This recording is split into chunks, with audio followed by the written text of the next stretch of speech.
क्या बोले? ये कैसे आप बना रहे हैं मुझे समझ में नहीं आ रहा है। कैसे बन रहा है समझ में नहीं आ रहा है? नहीं।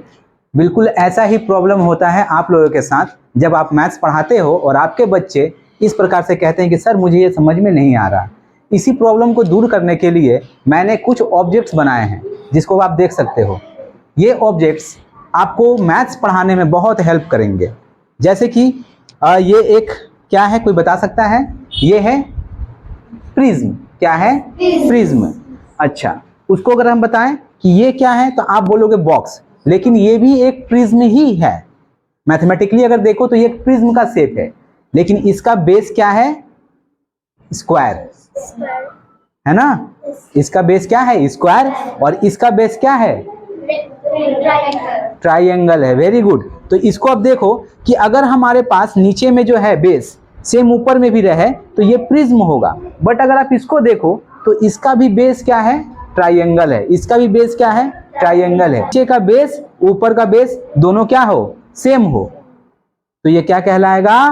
प्रिज्म कहलाएगा। बट अगर नीचे का बेस सिर्फ जो है चाहे वो रेक्टेंगल हो चाहे वो ट्राइंगल हो, बट ऊपर एगो पॉइंट पे आके सब क्या हो? मिल जाए, तो इसको हम लोग पिरामिड बोलेंगे।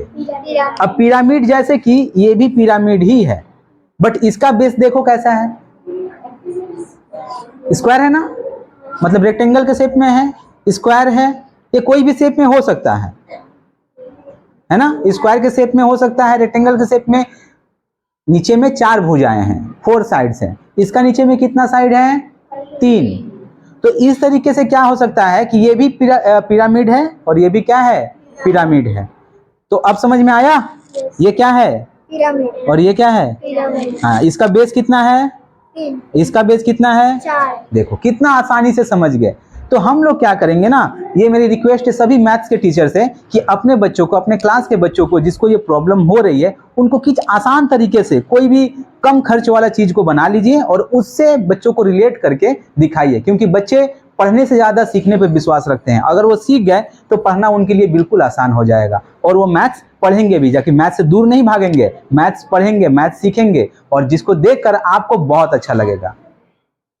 यदि आपने भी इसी तरीके से अपने स्कूल में मैथ्स सीखा हुआ है तो कमेंट में यस लिखिए, और अगर नहीं सीखा है तो कमेंट में आकर नो लिखिए, और उसके साथ चैनल को लाइक एंड सब्सक्राइब कर दीजिए। चलो जल्दी से चैनल को लाइक एंड सब्सक्राइब कर दीजिए और शेयर